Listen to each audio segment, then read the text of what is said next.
दुई-तीन वर्ष भयो सानो म विदेश आएको त्यही दिनदेखि छु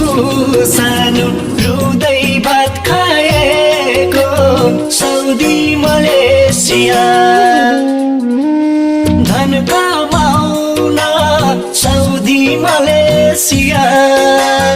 बस्नु है पर्खे आउँछु म फर्की तिमी बिना चाहिँदैन मलाई यो दुनिया